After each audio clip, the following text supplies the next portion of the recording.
Welcome back, my friends. Thank you so much for tuning in. This is the Silver Stacking Podcast with myself and Andy Shectman, the CEO of Miles Franklin, one of the most respected companies. You've probably heard of them from the $50 million deal that they got from that billionaire, or seen Andy somewhere on Robert Kiyosaki's channel or Kitco News. One of the most respected guys everywhere nowadays. If you want to purchase from them, I highly recommend it. They're one of the only few authorized dealers that still works with the U.S. Mint, by the way. Send an email to info@milesfranklin.com. Let them know I sent you. Andy would love it. So we're going to have a great show today. I know you guys have been loving the podcast, asking about it. We're back, weekly episodes. So, Andy, what's up? It's so good to be back. How have you been? Great to see you, buddy. Jesus, Yeah. man, it's been a long time. I missed you. Yeah. I've been wondering if we're gonna ever get back and do this Oh, again. yeah. I'm It's just, just things I'm are glad speed. that we are, buddy. I really am. I'm Yeah. glad you're well. I'm glad to see you. It's been too long, but there's still a lot of work to do and a lot of craziness in front of us. So, Yeah. you know, good to be Yeah. back and good to be here with you. Yeah. Yeah. I mean, things have been crazy. If you guys don't know, I made a post. My apartment got broken into. It's a whole situation. I made a post about it, but yeah, we're back. I actually coming back am doing a giveaway. If you guys don't know, I'll probably posting the entry video tomorrow. I don't know. You guys got to comment down below. What do you want? Would you want, like, I'm either going to do like two twos of Eagles, or maybe a two of Eagles with some loose coins, or I've never done this before, a 1 ounce gold coin. I have a Buffalo or like a Britannia right here and some loose stuff. Let me know down below. Or do you want like a kilo bar? Something, something like that. Comment down below what you guys would prefer. Because I don't know what I'm gonna do yet. But yeah, so stay tuned for that as well. So Andy, what's up? What's been going on since we last talked? I'm sure there's probably too much to even talk about in Oh an man, hour, but yeah, yeah, give us that like the that would take a wraparound. whole hour Yeah, all of itself, but. yeah, I don't know, man. There's a ton going on. And that's one of the craziest things, really, I think, about 2023. It's like it's accelerating. And, my dad always has this. I might have told you before, but my dad's got this theory about life. He says it's like a roll of toilet paper. And when you're young, you don't notice it spinning quite so much. It's fresh roll. But as you get older, things start to spin faster and faster and faster. You start to see the cardboard getting closer. Well, I would use that same analogy in terms of what's going on in the world. It's like, these are not dull and complacent times. The Chinese have a curse saying, may you live in interesting times. And it seems everywhere we go and everything that we look at and see these days are rapidly changing. So let's just, we'll talk about a bunch of things here. We could start with the market. And, um, you know, these are very unusual, strange times in the market when you see January 1st, 2022, the interest rate on the 3 month treasury was 0.06%. And here we are, not even 2 years later, and we're at about right. 5.5% on the 3 month treasury. When you see an increase in the cost of money to that degree, well, things are going to start to get very interesting. So let's look at a few of them. Right now, you have Warren Buffett, who just sold somewhere in the neighborhood of $8 billion worth of securities, and he's sitting on almost 150 billion in cash in short-term treasuries. Well, this He's a is the great. silver stacker.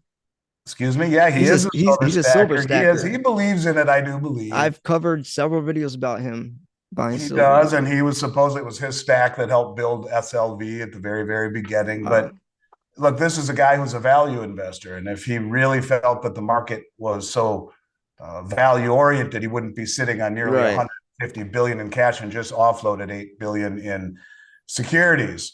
Of course, you have Michael Burry, the guy that made his name in the Big Short, shorting the subprime market, just bought or shorted the market with 1.6 billion dollars worth of his fund, or 93% of the entire portfolio in terms of its value is on the short side right now. So you have a legendary value investor who's sitting in cash, and you have a guy that certainly isn't afraid to go all in when he sees something, even if it is counterintuitive to the mainstream. Well, he Right. certainly is playing things on the short side. But look, you have a situation right now where higher interest rates are becoming a self-fulfilling prophecy, in the respect that you have all of these banks and all of the public really that has been duped, I guess you could say, or incentivized into not only speculating or taking on greater amounts of debt or extending themselves perhaps farther than they should, that being the consumer, and the banks who have taken all of the deposits and put them into treasuries. And when you have rates go from 1% to 5% in a year and a half, it's going to be very, very interesting to see how this all plays out. Look at the 30-year mortgage. When I bought my house down here 2 years ago, the 30-year mortgage was 3%. And right now it's almost 8%. The cost of money has gone up almost 2.5 times. And so this is starting to put great strain on the system. Look at the housing market. Right now, you have the mortgage rate on the 30-year, as I mentioned, just hit 7.48, tripled almost in a span of 2 years to the highest rate in over 23 years. And even if the price of homes fell by 30% right now, the consumer would still find that homes are less affordable than they were prior to the pandemic. The distortions that were created through all of these years of suppressed interest rates and easy money is starting to, I think, have consequences. You look at household savings right now, and household savings in 2021 equaled 2.1 trillion, and that was after the 4 trillion in stimulus that was handed out. And right now we're down to 190 billion. I mean, you're watching the evisceration of people's savings because of the level of inflation, and the cost of living is just increasing exponentially in the things that we need, food and energy. And I think, you're seeing a situation where the consumer not only has blown through their savings, but recently credit card debt hit $1 trillion for the first time ever. And it is believed that the consumer in total household debt right now is $17 trillion. So, 60% of the country is living paycheck to paycheck. So you have a situation where the public is stretched, their savings has been blown through. There are massive distortions in the economy that haven't even funneled their way through yet. I'll talk about that in a moment. But the consumer is back in debt again, massively, living paycheck to paycheck, record credit card debt, record low savings. It's not a recipe for good times. And then you look at what's happening with the banks, and you have S&P and Moody's come out and downgrade like 16 banks, and I think they did it to clear their conscience. It's coming. There are banking problems coming, and I think that's really going to be the fuse that lights this Roman candle, if you will. There's going to be bank problems, and if you remember when Silicon Valley Bank failed, they were bailed out. Now, when the Dodd-Frank law was passed in 2009, it made bailouts illegal. And so that's why the representative from Oklahoma was so pissed off when questioning Janet Yellen. And he said, well, Madam Secretary, you just bailed out Silicon Valley Bank and Signature Bank, and we thought that was illegal. What's the deal? So, she said, well, we felt that the banks were too systemic and they needed to be bailed out, but it won't come at an expense to the taxpayer. Right. Yeah, right. Well, he says, well, then if a bank fails in Oklahoma, am I to assume that you're going to bail out my constituents? And she said, no, it takes an Uber decision or an Uber vote, majority vote from the FOMC, which is the Fed, the FDIC herself, and the president. Well, that was the fuse that was lit underneath the banks. But one of the things that you and I haven't talked about, Jordan, is the oh gosh, sorry, got allergies. Is the questioning of Silicon Valley Bank representatives by the House subcommittee, and they said to the representative, well, why did you have $14 billion in 10 checking accounts over the last 3 years? 3 years, 10 accounts, $14 billion in checking. Checking account earns next to nothing, 0.01%, some tiny amount, with FDIC at 250,000, and yet this bank was bailed out. Where was risk management for the bank? Where was risk management and compliance for the corporations that had on average 1.4 billion in checking accounts for 3 years? And where the hell was the FDIC? And yet they come in when these banks should have been bailed in. They should have lost everything for literally speculation. And yet once again, the banks are bailed out. Now I wonder, was that specifically done to light the fuse, to get the ball rolling down the hill? Because really, one of the big phenomenons that we've seen since you and I have talked last is the, I believe, the aiding and abetting by the powers that be to drain the regional banks. And what I mean by that is that since the banking problem in March, and even before that, the Federal Reserve has allowed the money markets in the too big to fail banks to invest their money in the overnight reverse repo market. Now, if you realize that these banks have less than, well, in terms of savings rate, they're paying less than 0.5% on average, all of the regional banks. And the best you're able to get in a 1-year CD is about 4.5%. You're locked in for a year. Now, these are banks that have very dangerously leveraged balance sheets. They're systemic. We've been told that they won't be bailed out unless they're too systemic. They'll be bailed in. And the best you can do is a 1-year CD at 4.5%, or you can go to JP Morgan as an example and invest in their money market, which is being allowed, I call it aiding and abetting, allowed to put the money into the overnight reverse repo market at 5.5% in a too big to fail bank with daily liquidity. Why would anyone stay in a regional bank with a lot of money if they could move to a commercial bank paying a higher rate of return with daily liquidity, and they're too big to fail, versus a regional bank with a fractured balance sheet that will be bailed in? And the best you can do is less than you can get in the money market, but you got to leave it there for a year. They're aiding and abetting it. What is even more concerning is the massive amount of money, even more than it's leaving the regional banks, leaving the commercial banks. The big money says, well, screw it. They may be too big to fail. I don't believe it. I'm going directly to treasurydirect.gov, and I'll buy like Buffett. I'll buy 3-month notes earning 5.25%, 5.5%, 6-month at almost 6%.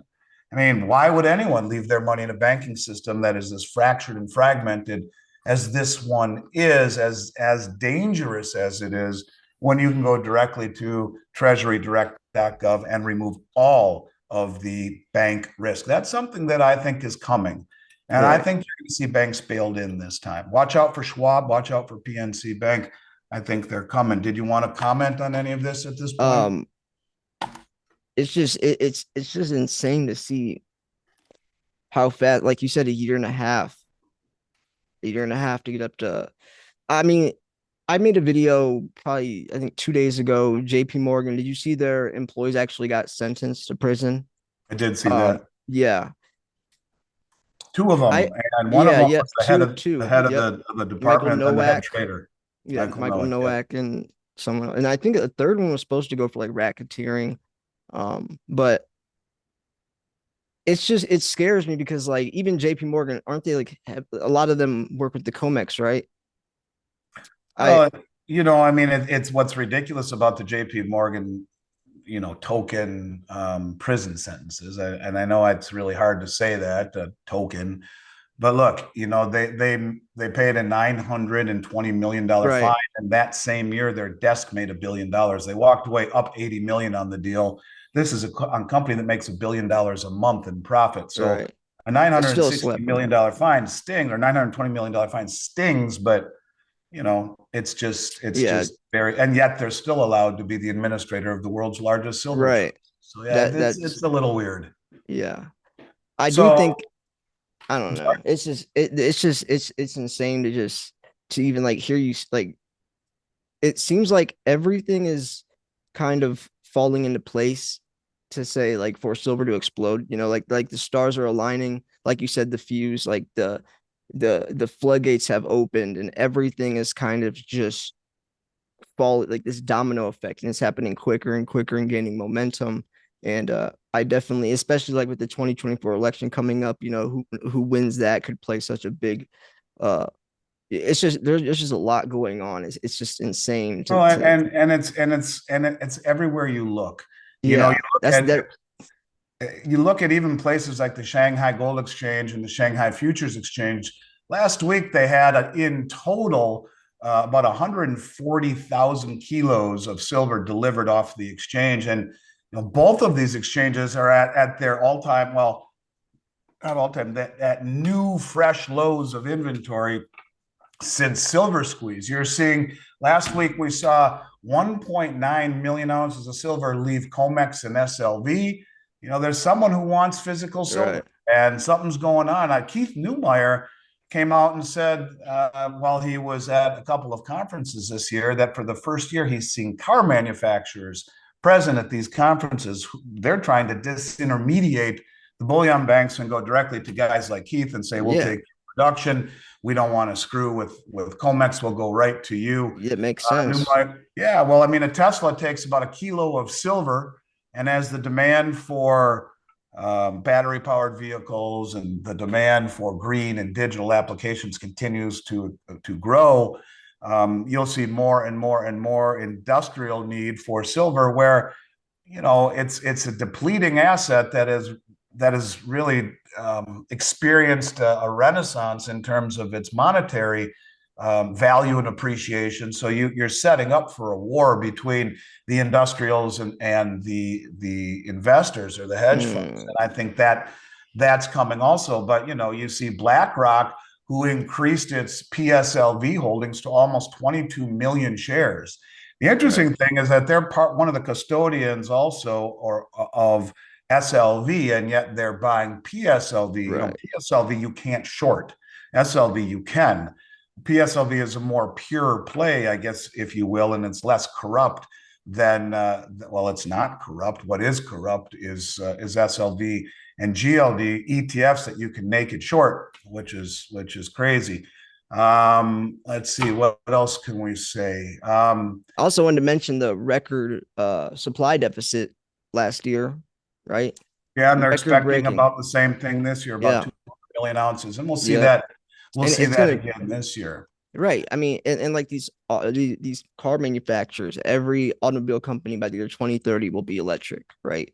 So imagine what type of what the demand would be: 2 billion ounces, 3 billion by then. Like who knows? Especially 5G towers and recycling. Like I made a video yesterday. This company in China is trying to start this huge global like recycling for precious metals. I don't even think that would be able to put a dent in the amount of silver we need. Like they could try, but I don't think recycling is enough. And when we talk about the silver shortage, I always see someone in the comment section say like, "Well, I could still buy silver on AppMix. There's no shortage." It's like it's not like that. It's a much bigger scale. It's not like I don't know. I just thought that was pretty funny, but Well, I mean, look, and you always get the naysayers and you yeah, think you're talking your book. I mean, I guess my only comment to that is those people have never owned anything. Those right, people have never built anything. Those people weren't saying that to companies like mine 20 years ago when it was impossible to stay in business, when nobody wanted to hear anything from anyone that was doing anything with precious metals. And right, I just don't think that capitalism and being a good person have to be mutually exclusive. I think you can have good intentions and really want to be pure about what you're doing to help people out, to do the right thing, and to right, run a business, and to be proud about running a business that, you know, I come from nothing. I come from nothing. I mean, our company's name is Miles Franklin. My dad's middle name is Miles. His best friend lent us 60 grand middle name is Franklin. We started in a one-room office the size of a closet. And I come from nothing. And this country, I'm a patriot. This country, I'm not a Republican. I'm not a Democrat. I'm a libertarian. I'm a patriot. This country has given me more opportunity than I could have ever have hoped for. And luck is when opportunity meets preparation. And Mm, yeah, you have to be lucky in life, but you also can't drool on yourself when the right. opportunity presents itself. Which kind of leads me to another topic that I want to just touch on.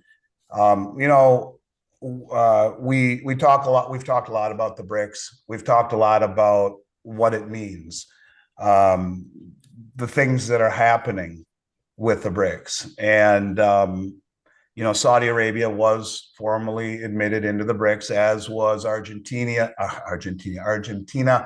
Egypt, Ethiopia, Iran, and the United Arab Emirates. So when you combine Iran, the UAE, and Saudi Arabia, you're talking 80%, man. 80% of global oil production is now under the BRICS control. And Jeez. what's really crazy, you look at really what this means. You have Saudi Arabia, and I'm going to dovetail it into a comment that you just made, who is on the Belt Road Initiative. We've talked about that with every other OPEC country, all of them on the Belt Road, which is the largest infrastructure project in human history. It's up to 75% of human population, 50% of Jeez. GDP globally, and growing. They have formally applied to the BRICS and have been accepted. They have formally applied to the Shanghai Cooperation Organization, which, again, let's just reiterate it, is the largest regional financial and military organization in the world. It's the Chinese army and Chinese markets and government behind it. They have formally applied to the BRICS New Development Bank. They told everyone in Davos that they'd be open to taking other currencies for oil. And you said we're going green by 2050. What you mean by that is the executive order that President Biden signed said that by 2030 we will be 50% green. That's just 6 years away. And by 2050, 85% green. So you can understand why Saudi Arabia is pitching their tent in another camp. And you know, one of the things that you and I haven't talked about, I don't think, is um, the financial or the economic advisory committee to the U.S. government. The number one economic advisor to the Biden administration is a man named Jared Bernstein, and his entire thesis is to shed the dollar's reserve status. He wrote a report or an article that was picked up in the New York Times, another one that was picked up in the Washington Post. The most famous one he wrote was Dethrone King Dollar, for which he advocates losing or shedding the world reserve currency status as a privilege we can no longer afford to have because of the imbalances and the distortions it creates. Well, I mean, if I wanted to lose the reserve status, the first thing I would do would be to weaponize the dollar and then sign an executive order. And by weaponizing the dollar, I mean kick Russia out of SWIFT, Yeah. take their Forex reserves, not just sanction them, but confiscate them and say they're going to rebuild the Ukraine. And then I would tell Saudi Arabia, which is the linchpin to the dollar hegemony, hey, thanks, but we're going green. In fact, we just signed an executive order. So when people ask me, who's going to trust China and Russia and this? I mean, okay, well, and my comeback has typically been, look, that's what gold and distributed ledger technology is all about. That's why gold was reclassified tier one. That's what I think they're going to do. But I've been giving it a lot of thought lately, and you talk about what does make the dollar the world reserve and what makes our markets what they are. I mean, the dollar is the world reserve for a few reasons. One, because we have the petro status. Well, I mean, in essence, you could argue the petro status is now gone because the argument or the deal was that we would protect you and you don't sell oil for any other currency besides US dollars, and then you recycle those dollars into our treasuries. Well, they're selling treasuries Right. and they're striking deals to like with China Yeah. to sell their oil for yuan. You could argue that's gone. And the fact that they've Right. joined the BRICS and the Belt Road and the Shanghai Cooperation Organization and the New Development Bank and have told the world they'll take other currencies, it is something that will be gone, if not completely gone, at some point. And then you talk about the full faith and credit of this country. Now, the 2022 balance sheet just came out, and it showed $155 trillion in debt. This is by the U.S. own admission. 32 trillion on balance. I mean, on the Right. books, and then off balance sheet, Medicare, Medicaid, Social Security, and government military pensions. They also showed what their asset base was. You can Google this. It's nauseating. They have 5 trillion in assets, just over. We do, of which 40% is student debt. Over 1.4 trillion, they call the largest asset of the United States. I mean, how pathetic is that? So when you talk about credit, we are a banana republic. We are 125% debt to GDP. That meets the definition of a banana republic, but we do not jail our political opponents the way that some of these banana republics do in South America, right? Well, maybe not yet anyway. So do not think for a moment that this is something that the rest of the world is not noticing. And what I mean by that, the most disheartening of all of this stuff to me, and this is not a political statement, it's not, because I am not a political person. I am a libertarian. I'm a patriot who has gotten more out of this country than I could ever pay back. But, you know, people have, as I've said on a few podcasts lately, walked from Central America to cross the border for a better life, floated on inner tubes tied with string from Cuba to find a better life. When we said the Pledge of Allegiance when we were kids, which I don't even think they do anymore, at the very end, liberty and justice for all. You know, how many people have risked their lives leaving authoritarian regimes to come to a better life that where liberty and justice was Right. equally applied? And when you look at what's happening in this country, where you see the weaponizing of the legal system, of the justice system, where it's not equally applied between the past administration and the current, no matter how you feel about Trump or how you feel about Biden, be honest with yourself and ask yourself, is this really equal? And I think most people would say, no, it's not. And that's a bad thing, because when you talk about what holds up the foundation of this country, it is trust. It is the fact that we have always been this beacon of liberty and honesty and truthfulness and trust, and we are being exposed. We are a country that is no longer unified. After World War II and the Great Depression, it was unification that built this country stronger and more powerful and honest and trustworthy. There was family, there was God, there was respect. You know, I grew up, my parents were hippies. I've seen it all: sex, drugs, rock and roll. I don't care what you do behind your doors. I'll respect you. You can still be my friend. Even if I don't do those things, we're good. You're my buddy.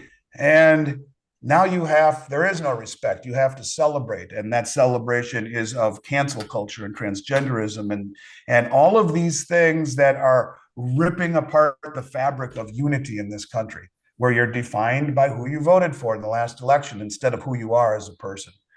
And that upsets me and troubles me more than anything. So when you talk about what backs the dollar besides the petro status, it is the full faith and credit of this country. Well, in terms of credit, we're broken, insolvent, and faith.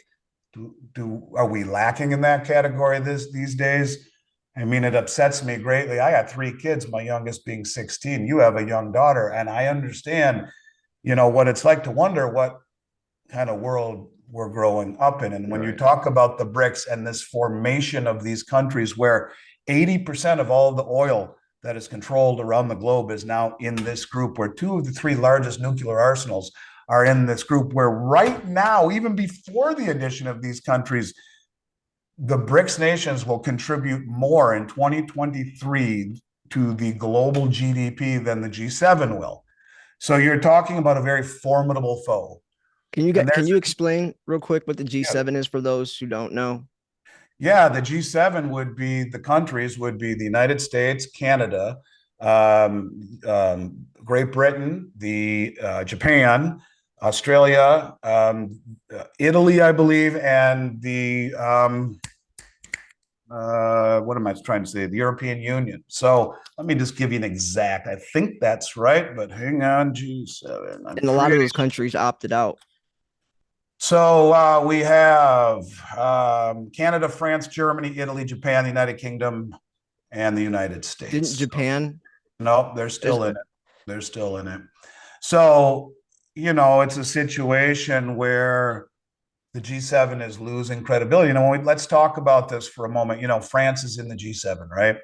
So our allies are breaking ranks. And when we talk about France, that's really a very important one. France was right there with us in 2022 when we sanctioned Russia. And so right around, I don't know, right at the beginning of the year, a few months ago, Macron flew to China and met with Xi Jinping, and he signed an agreement whereby it was a 50-point trade agreement, where it ranged from 5G to military engagement. And he said all sorts of things about the West at that point, where it was kind of illuminating. And then he asked to go or be admitted to the BRICS meeting August 22nd. They turned him down. He also did a massive liquid natural gas deal with United Arab Emirates and paid for it in yuan. Now, listen to what he just said after the BRICS meeting. He said, the world order is changing, which it is, and the situation is getting tougher and more complicated, which runs the risk of weakening the West and Europe in particular. He also stressed the need to avoid partitioning the world over the Ukraine war at a time when many countries from the global South have refused to condemn Russian aggression. Well, the global South are the BRICS. And listen to this. We must avoid a narrative that claims this is Europe's war. It doesn't concern us, he said. And then he goes on to say that France seeks to be a trusted partner on the geopolitical front. Is that like geopolitical or central bank Tinder? I don't understand exactly what he means by that. He's in the G7. It's almost as if he's pandering to this other group from which he's trading with them. He's striking deals with them, wanted to go to the meeting. He's pushing back against what the West is doing against the war in the Ukraine. And you can see where his alliances or his allegiance is going. And so this is accelerating, no question about it. And you're going to see the dollar lose its role in settlement. I'll give you one more example, and I'll take any questions you have. And that is, there's just the other day, a Chinese firm secured a very large contract from Iran to upgrade Iran's major international airport. But wait till you hear how they plan on paying for this. The contract was $2.7 billion, and that was awarded to the Chinese contractor. And the company had been selected, evidently, to carry out the project after intensive negotiations with other domestic and international companies. But what came out of it was that Iran will pay for the project using a barter mechanism that allows swapping crude oil for financial resources, equipment, and technical services. So little by little by little, it's a term called a logarithmic decay. It's like being on Niagara Falls. You're going, and all of a sudden starts to pitch just a little bit, little by little, by little, by little, by little, by little, by little, Right. then bang, all at once. So what we are seeing is the little by little by little by little by little erosion of the dollar in settlement, and in terms of the way the world is looking at us, it's eroding little by little. So the August meeting didn't turn out to be this massive game-changing deal. They came out and said that we'll come back in a year when the meeting is in Russia. They told their financial the head of their financial what am I trying to say? Their minister, the finance ministers, to come back to study and come back with their findings on joint settlement currency, perhaps. But they stressed at the meeting that all of these countries in the BRICS use their own local currencies for settlement, to break free from using the dollar in settlement. And that is something that you will see more and more and more of, where the erosion of settlement for the majority of all of the energy in the world will start to dramatically impact the dollar's reserve status. So big things are coming, man. And I mean, I could keep going on and on and on, but I mean, this is just since we've been gone. There's so many things that are happening, and the acceleration. I think it's time to buckle up, and I really do believe that the fuse is going to come from the regional banks here yet before the end of the year, and this next one will be bailed in, if I had to guess. They say, like, 90% of the price changes in the last 10%, whatever, like most of the movement happens right at the end. And I always talk about that stars are aligning. Perfect storm is here, and it does make sense. Um, I wanted to ask, coming from like a stacker's perspective, over let's say someone's been stacking for maybe 6 months, maybe a year or so, because we usually don't talk about we usually talk more like geopolitics and stuff, or what do you think would be the best way for someone to go? Like, would it be generics? Would it be bars? Well, Kind of bringing it back to like core stacking. you What? know, when you talk about biggest bang for the buck, it's in rounds and bars. But one of Yeah, the things that I thought I would never see in my career, which I'm kind of shocked that is here, is the number of states that have already passed legislation or in front of their legislature right now to allow legal tender coins to be used for all debts, public and private, including paying your property taxes. So you got Alaska and Idaho and Wyoming and Missouri and Kansas, North Carolina, Arkansas, Oklahoma, Texas, Nevada, Utah, all these states that are allowing people to accumulate gold and silver. And if it's legal tender, see, I think Texas and maybe yeah, one or two others say only Eagles or only, excuse me, only US minted coins.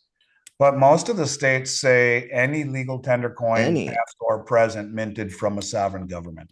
Ooh, okay. I mean, I look, thought, the truth about Eagles, they've been so expensive, silver, for the past 4 years. I haven't recommended them. And even though they've come off their lows recently, for my money, I would buy Silver Eagles right now. And they're not the best value.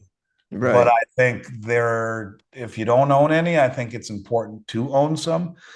Yeah, And while they're not the biggest bang for the buck, the other sovereigns are so close to the price of silver rounds right now that you can do just as well buying Britannias or Kangaroos or Krugerrands or Philharmonics and have that legal tender aspect. You're barely paying that much more at all than you would for a 1 ounce silver round. yeah. I agree. I always liked coins versus rounds. Um, and I'm willing to pay. I even said in my last video, I'm not a coupon person. Whether silver's $25 an ounce or 22, I'm still gonna buy. Like, I don't mind paying, a couple extra dollars for a coin. Some people do. Some people would drive 20 extra miles to save 3 cents on gas. I was never one of those people. Um, but Well, I'll yeah, tell you I what, I mean, or I've never seen premiums go up in bullion the way they did in Silver Eagles over the last 3 years. And yeah, if you that see was an event with the banks, I think you'll see premiums on Eagles go parabolic. So they are, in my opinion, kind of a sweet spot right now. yeah, It's what I would buy if you want the biggest bang for the buck. It's silver rounds and 10 ounce bars, sure, yeah, but you want something that I think could come in real handy down the road in a country that is becoming more accepting of American Eagle silver and gold yeah. coins Good in point. terms of their role as money. Yeah, I think it's worth taking a gamble on that. Yeah, same like that lady, that billionaire that bought all that silver from you. It was 900,000 ounces in Eagles and 100,000 in junk, which is junk silver isn't even, yeah, that whole situation is so expensive now. And then there wasn't the rest in gold, but it was all from the U.S. Mint, right? It was all now the second one that we did that you were familiar with, it wasn't that way. They weren't all Okay. American coins, but the first one that we did with that client, it was all American coins. Wow. And the reason that it was all American coins is that her advisor, a dear friend of mine, a guy named Bill Holter, um, I can say this because he said it publicly, as his ex-partner Jim Sinclair has said publicly. Jim Sinclair is a friend of mine. He used to be known as Mr. Gold in the 70s. And while he's kind of faded away over the last few years, some people still know who he is. And um, basically, he told me that his family is related to the Goldman and Goldman Sachs, and that he was told that there would be two resets. There would be a Mother Nature reset after a first reset, a man-made reset. And you could argue we're in the midst of this man-made reset Right. right now. And the man-made reset would fail. When the Mother Nature reset comes along, he was told the government would confiscate all items that were not American in Yeah. origin. I've Now, I heard don't know that. that to be true. I Right. mean, I have a lot of stuff that's not American made, Same. but it was enough for this client, after hearing that from Bill, to make the decision to go that route. I'm not saying people need to do that, but what I am saying is that when you see states embrace gold and silver as legal tender, I think there's something to be said Yeah. for having American Eagle gold and silver. Right. Especially when you live in America. Yeah. I agree with that, honestly. I don't mind just buying tubes of I mean, I've already see someone who just starts out, it's fun to see all the different coins and the pandas, but I already have all of them. I have all the old MS-70 pandas and the crazy. I have all that stuff already, and so I would be cool with just stacking weight right now since I already have all the coins that I personally like for sentimental reasons. And what you just said right there is the only way I would ever tell people to buy those kinds of coins, sentimental. Yeah, You buy an MS-70 coin, you're buying a coin that in theory is a perfect in condition. Well, I mean, if you were to take a mint box of pandas and send them in send them pieces, in. yes, 20% might come back MS-70, the Yep, rest MS-69. yep, Doesn't really matter. I mean, right. Paid for the it's coin, not the slab. yeah, I mean, it's when I think of building a portfolio and stacking, think of a hot fudge sundae. Those are the cherries or the hot fudge. Mm, There's nothing wrong with it, but it shouldn't comprise the bowl of vanilla ice cream underneath it, and that would yeah. be the Wait, bullion items like American why Eagle, we for stack example. silver? Right, Exactly. Like when we exactly. talk about silver's uses, that's why. Right. Yeah, yeah. But it's Um, cool. I mean, I like those neat coins too, and yeah, I have a lot of them. I love them. I'm never gonna sell them either, you some of know. them will be worth a lot of Well, money. I think yeah. it's like I the mean, 1995 W proof Silver Eagle, one of those ones. yes, It's worth a fortune. So I mean, yeah, you yeah. can get lucky and get a I dime actually in the got rough. lucky with one of them. It's pretty long story. It's the 2017 Dragon in Phoenix, and the person that made it accidentally put this the wrong die behind the Phoenix's head, and they didn't admit to it, and they tried to call it like a die variety, but it was a mistake clearly, and then they ended up coming back and saying, yeah, it was a mistake, and I actually have a slabbed version, and I have the original, which was only like I think like 1,500 because they first were sold on Modern Coin Mart in Florida and they came from the person in Australia. So they were the first shit I actually buy from Modern Coin Mart. So I ended up getting a coin that only a few were made before they caught the mess up. So like, it's a cool, and I was one of the first people to show the actual messed up coin on YouTube.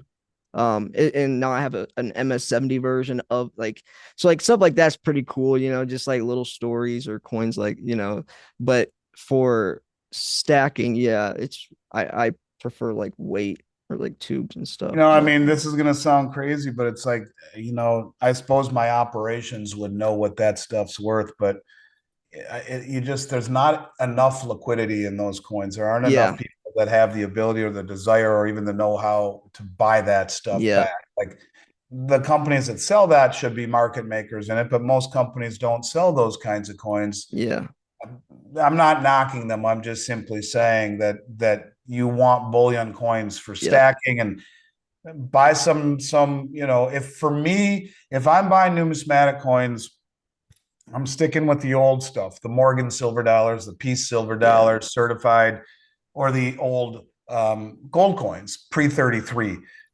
To me, that's rare, that's collectible, yeah, that's Americana. There's always a market for it. So, look, different strokes for different folks. But yeah, I think now is the time. If you're ever going to take a gamble on the American Eagles, now is the time because I think you're going to see the premium start to go up again. yeah, They tried to pump out like 3 million of them in a month just to catch up. They've been so far behind, but in the end, this will still be a very low mintage year, and you're having once this again, country's waking up to what gold and silver are, at least in terms of the states.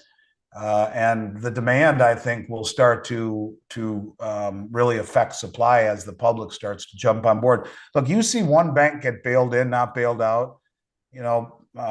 Like Schwab or PNC Bank, one of these banks that is just hanging on by a thread gets bailed in, as the Dodd-Frank law says it's supposed to be. Yeah, it's going to be chaos and panic, in my opinion. Yeah.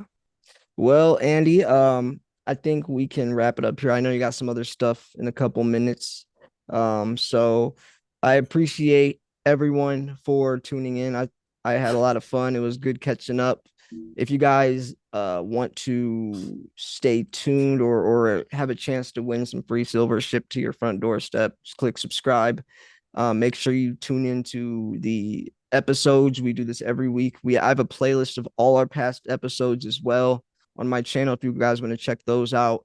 Yeah. So, and is there anything else you want to say before we head Oh, off? brother, I'm glad that you're back, and I'm glad that you're healthy and happy and you look good, and I'm glad to be back here with you. I look forward to doing it again next week. Let's say probably Yeah. Thursday, and I'm going to hold your feet to the fire. I'll track you down. Yeah, And no, I'm ready, man. I That's the thing is like once you're gone for a little bit, you come back, you're more motivated than ever, like it's awesome. So, and oh, it's that's what I like about you. You're authentic, and I know that your heart's in it. And in the end, that's all I really ever care about. yeah, People who mean well, who try hard, and have good intentions, and the rest works itself out. So yeah, I've always been happy to be here with you, and I'm stoked to continue yeah, doing this with you, which into what I think is going to be maybe the craziest times of my career, at least in terms of the changes that are afoot. So it'll be neat to do this with you and yeah, comment on it together, and look forward to picking up where we left off next week, buddy. But again, it's yeah, just good to be back. yeah, the same, man. All right, guys. Well, thank you so much for tuning in. This was Silver Slayer. I will see you guys soon. Peace.